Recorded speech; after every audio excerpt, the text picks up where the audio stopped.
In a tense Texas courtroom, Jamal Fisher stands accused of a brutal attack on his own elderly father with a metal cane. He accepts a plea deal for probation, delivering a shocking and emotional statement claiming the last 6 months in jail were the best 6 months of my life. But his path to rehabilitation is shattered just weeks later when he violates his probation in a furious outburst against his officer. Facing a 10-year prison sentence, his fate now hinges on a single choice: accept a long-term, dual-diagnosis mental health treatment program he vehemently denies needing, or be sent immediately to prison.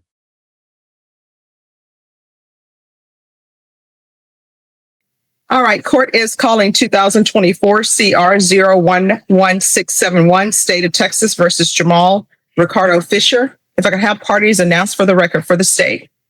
State of Texas. Defense. Attorney Albert Osweiler for Mr. Fisher. And are you Mr. Fisher? Yes, ma'am. Counsel, have you received all discovery? Yes, sure. And did you review it with your client? I did. Court will find that the state is in compliance with discovery. Ms. Abrams, this is an application. Did you review the application for deferred adjudication with your attorney? Did you understand it and sign it? Yes, ma'am. Did you review the true bill of indictment with your attorney? Did you understand it? Yes, ma'am. Counsel, do you waive the reading of the indictment? I do, Your Honor. State, are you proceeding on the indictment as presented? No, Your Honor. Proceeding on count 2. Any objection to the waivers? No objections, Your Honor. Did you review the court admonishments with your attorney? Did you understand it and sign it in all the appropriate places? Yes, ma'am. You're charged with injury to the elderly or disabled with intentional bodily injury. That's a third-degree felony. Range of punishment is anywhere from 2 to 10 years in prison and up to a $10,000 fine. Did you understand? Yes, ma'am. If you have a plea bargain agreement with the state, the court does not have to follow your plea. If for any reason the court does not follow your plea and gives you more than you bargained for, the fact that you entered a plea will not be used against you, and you will be allowed to withdraw your plea. Did you understand? Yes. After reviewing State's Exhibits 1 and attachments, the court will find there is sufficient evidence to find you guilty.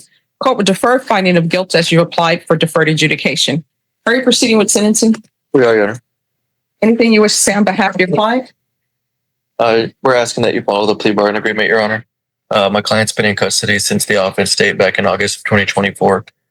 He's had an opportunity to think about, why he's here today and actually accept responsibility.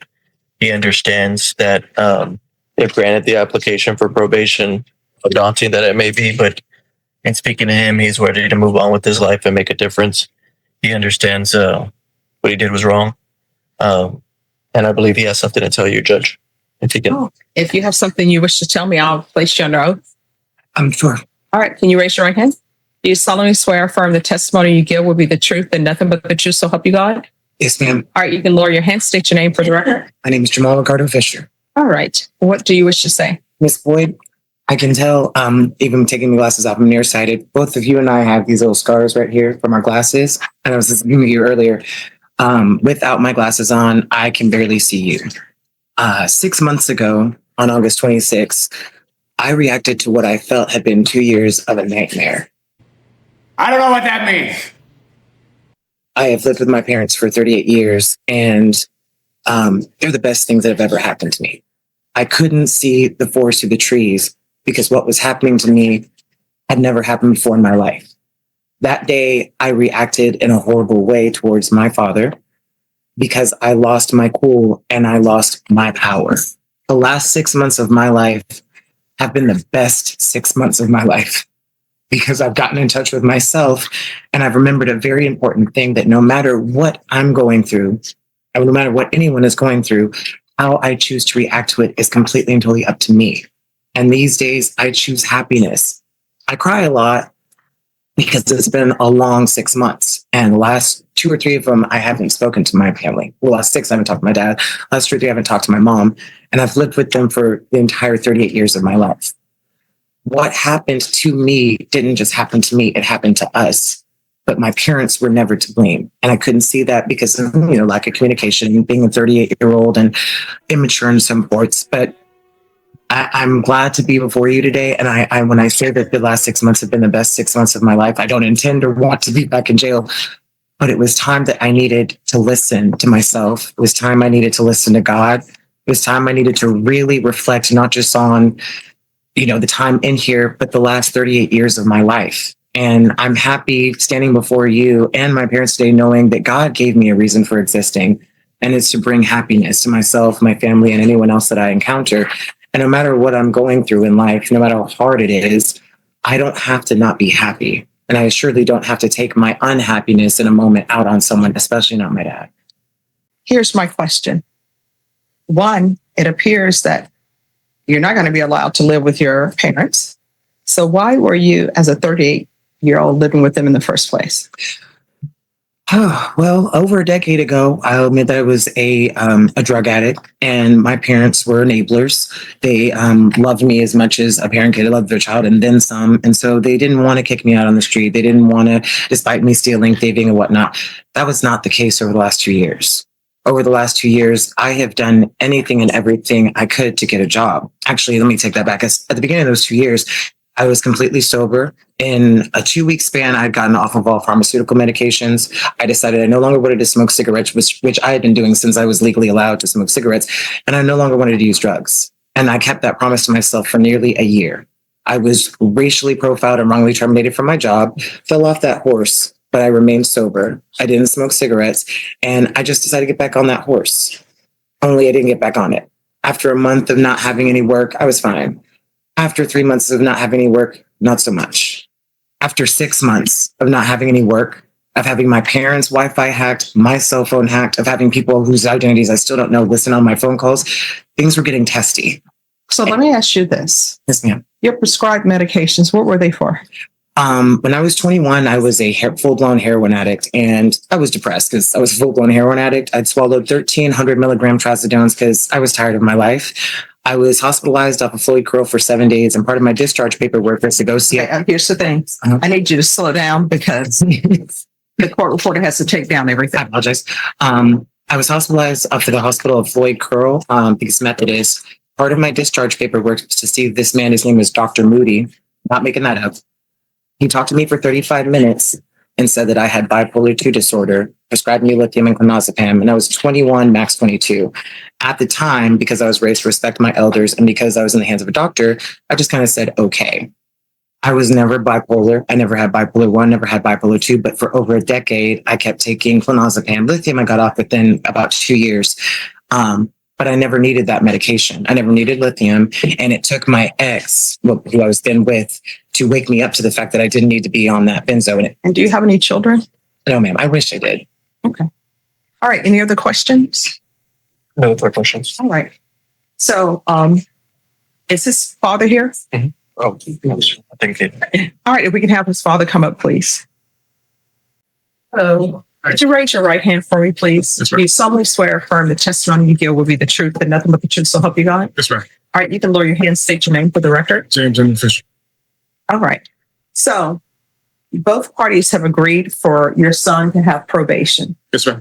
And part of my job is to put in place conditions that will help him be rehabilitated and help him with whatever issues he may have. Yes, ma'am. I don't do cookie cutter probations. Everybody doesn't receive the same conditions.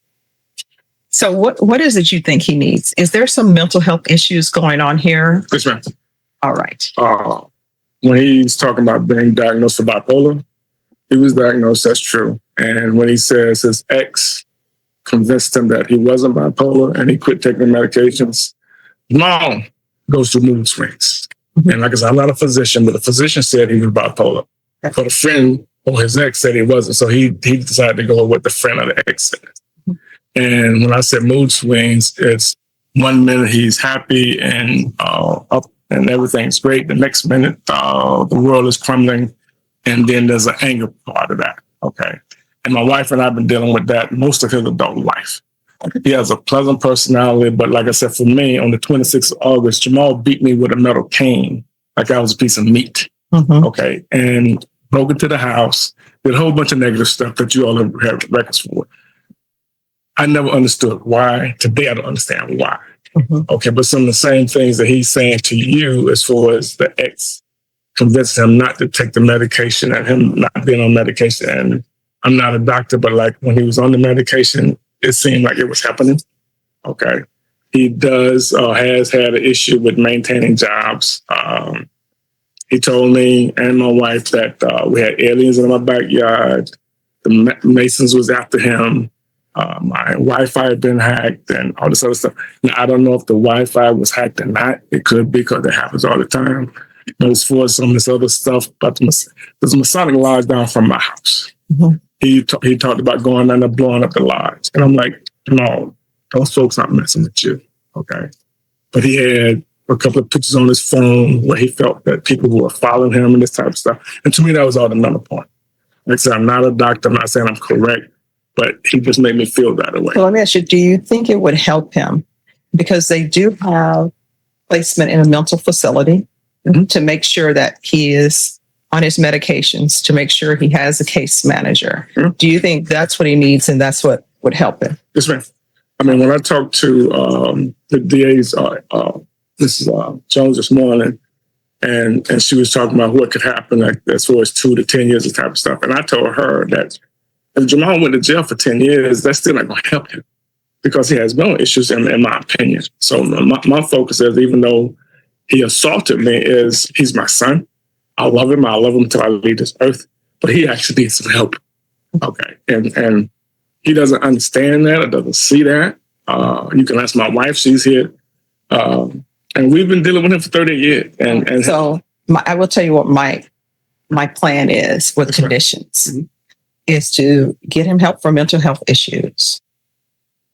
The question is whether or not you want to have phone contact, but because before he has in-person contact with you outside of court settings, I like to start people off slow. Right. So are you okay with him speaking to you just by phone or speaking to your wife by phone? He talks to her now. Okay. Okay. So he hasn't talked to me since the 26th of August. And I don't have an issue with that. Okay. All right. So what I can tell you is I'll start off with the contact will only be by phone, or either if you all want to do it by Zoom, but there'll be no in-person contact. And once a doctor or a therapist or probation says to me that it would be safe for him to have in-person contact with his parents, and you all are okay with that, then I'll strongly consider his having in-person contact. Okay. All right. Yes, ma'am. All right. Is there anything else I need to know about your son? Other than that, like I said, I don't know what made him do what he did. His whole adult life or his whole life, we've been trying to just be decent parents. And I got 4 kids. And the only time I've been in a courtroom like this is with Jamal. Okay, several years ago, same thing. Okay, so, and that's what I was telling the attorney. I don't know what will help him. I hope this is. I hope this is the last time that I have to come into a courtroom. Well, I will tell you, in my experience, a lot of mental health issues for males happen around the 18-year mark. For females, sometimes it's a little bit later. Sometimes it's mid-20s for females, but usually for males, the mental health issues, if they happen, usually around the 18-year mark. And when I say mental health issues, I don't mean mental health based upon traumatic things that happen. I mean the schizophrenia, the bipolar, that type of thing. All right. Thank you so much. Sure, thank you. The court will sentence you to 4 years deferred adjudication. If you complete everything early, the court will consider early termination. Are you the same Jamal Ricardo Fisher who was placed on deferred adjudication in 2024 CR 011671 for the offense of injury to a child, elderly, or disabled person with intentional bodily injury on January 27, 2025 for a period of 4 years? Is that you? Yeah. All right, state. Yes, Your Honor. The state is going to proceed on violation of condition number 4. On or about the 28th day of February 2025 in Bexar County, Texas, the defendant, Jamal Ricardo Fisher, did then and there fail to conduct himself in a proper and orderly manner during an inmate video conference meeting with the Bexar County Community Supervision and Corrections Department Supervision Officer in violation of condition number 4. How do you plead to that, true or not true? And the state will waive the remaining violation. Any objections?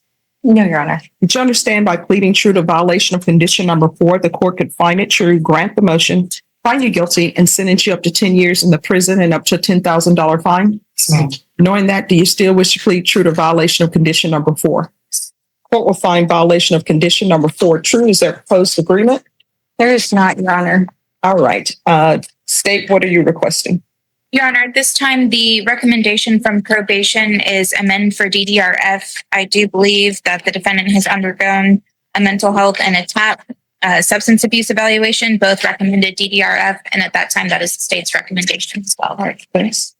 Yes, Your Honor, and that was the basis for his outburst with the probation officer. He does deny some of the things that he's alleged to have said, but he does ultimately agree that he did use profanity that was inappropriate. That's why he did decide to plead true. I believe what happened is that at the very beginning, when he pled for deferred, he was misinformed. He believed that he would be getting out. He says he signed for probation because he thought he would get out that day or the next day, but instead he was holding custody. Explained that that's routine and normal and that happens all the time. And so he waited in custody for 3 different evaluations. I believe the TAP, the mental health evaluation, and what was the other evaluation? Okay. A drug court evaluation. And so he waited in custody for those, and ultimately the mental health evaluation recommended DDRF. So when the probation officer came to meet with him, he says that the video wasn't on. He could hear him, and he was explaining to him that there were going to be new conditions, but he didn't have new conditions in front of him. He, in his mind, didn't feel that DDRF was appropriate for him. He says he doesn't have a drug problem, and since it's dual diagnosis, he doesn't believe his issue is drugs and that he's not a drug user, and that he was just trying to explain that to his probation officer, albeit with profanities, because he was upset that the probation officer explained to him that there was a long wait, and that upset him. And so that was what got us here today, was that interaction with the probation officer. But leading up to that, he was further upset, and he wants to explain it to you in his words as well, but this is kind of a synopsis of what he's told me. Well, let me explain something, sir. I go over conditions with people in great detail. I go over conditions of probation with people in great detail. And I always ask people if they understand what they're being ordered to do. And if they don't understand, I explain it to them. So what I can tell you, when I place you on probation, what I said was a $1,500 fine, probated, 4 years deferred adjudication, regular reporting by Zoom or in person, regular random UAs, 100 hours of community service restitution. That was to be waived once he completed anger management, affirmative finding of family violence, no contact with the complainant, and Madam Circle, which was an address, referral to felony drug court for their dual diagnosis program, a MIC evaluation, and DDRF. That's what I ordered. And so what I said was, we're going to try felony drug court with their dual diagnosis because it doesn't take them as long as DDRF. But the court did order you to go to DDRF, or at least be evaluated for DDRF if felony drug court doesn't accept you. And the reason why I ordered that was based upon the evidence that was presented to the court on the day of sentencing, that there are some mental health issues. Now, if I send you out into the world and I do not give you help from your mental health issues, you know what's going to end up happening? You're going to end up back here and you're going to say, well, Judge, your attorney will say, Judge, he needed mental health treatment and you didn't even try to give it to them. That would be my fault. That's on me, right? But when I give you things that you need to be successful on probation, you have to sign for those. And let me explain to you. Everybody has a right to their feelings, to be angry, to be upset. But at the end of the day, guess what? Everybody's just trying to do their job and they're hoping that they will have a nice day at work. Some people, it's like, gosh, I was supposed to be retired, or I really didn't want to do this as my career. Now I got to suck it up and just continue to do it. And I really don't like it. It's not my passion. Some people, I was only supposed to be here for 1 year. Then I was going to trade school or going to college and do something else with my life. So everybody is just trying to have a pleasant day. And if everyone would treat everybody with kindness, it would really go a long way, because everybody's just trying to do their job. So what I'm telling you is, I have ordered DDRF. you're going to have to sign for DDRF. If you don't want to sign for DDRF, then what I will do, I will revoke you and I will sentence you to 3 years in the prison. So you have two choices. And these are the only choices you have. Don't come to me with a third choice. Two choices. Sign for DDRF or 3 years. Can I just share? Man, I never once had an issue with DDRF, and I know what she recommended. I never saw DDRF as I was explaining to my lawyer. When my probation officer met with me on that Zoom call on the 28th, that was the first time I'd ever got actually a chance to meet him. I had tried calling him. My mom and dad had tried calling him. My previous attorney had tried calling him just to say hi. I'd never even heard of it. But you know what? You know what the appropriate response is? Man. If somebody wants you to sign a contract, at least in this realm, in the 187th, you need to say, well, I'm confused, sir, because I don't believe the judge ordered DDRF for me. I would like to go back to court. And then that would have been the end of it. Everybody would have been like, okay. And you would have came to court and you know what I would have done? I would have said, Mr. Fisher, I ordered first felony drug court because it's a short wait time. And then if not accepted by felony drug court, DDRF. And then that would have been done. I always tell people, don't get upset because things are not going your way. If you are confused about something in this court, you can always come back to the court and say, Judge, they want me to sign up for DDRF. It's my understanding I'm not supposed to sign up for DDRF. I mean, my problem wasn't with the recommendation. And if he had said that, I would have been like, okay, well, this is my thing. You gave me, I thought it was a blessing, still think it's a blessing to be on probation. Mm-hmm. I don't care, DDRF, whatever it is. If you're asking me that, you're the judge, so I'm not going to say no. When the probation officer, all he said, his exact words, I was like, she wants to go to DDRF, and I didn't know if he meant said she saw you or someone from the evaluations. All I asked was, what's DDRF? And his exact words were, you're going to have to wait a minimum 6 to 8 months to get a bed, and then it's a form report. That's when I lost my cool. Then even after that, he didn't say these are conditions of your probation or explain what DDRF was. I was never upset about the recommendation. I didn't know DDRF was a thing. The only reason I reacted the way I did was he said, you're going to have to wait 6 to 8 months for bed. I didn't know what that was for. I'm not going to say no. So here's the thing. So if you want DDRF as opposed to the prison term, all right. So I'm going to deny the motion, alter and amend conditions for DDRF. Counsel, what I'll do is, Ms. Ferguson, I need a phantom date for a setting of 60 days. We'll come back in 60 days to see where he is in the process. Okay. All right, Ms. Ferguson, 60 days, phantom date. All right, so we'll be back in July 10th. July 10th, it's not going to appear in the system because if we have it in the system and they're ready to transfer to DDRF, they won't, and you'll lose your place. Okay. So it's just a phantom date, but everybody here knows July 10th. Okay. All right, probation, is there anything else he needs? All right, thank you. Clear, Judge, so that he's admonished here on the record. So today he will have to sign his new conditions agreeing to go to DDRF, and he'll be placed on the wait list as of today. Yes. No. The wait list doesn't start today, Judge. You still have to go through evaluation. All right, so you still have to do a medical evaluation and everything of that nature, okay? All right, thank you.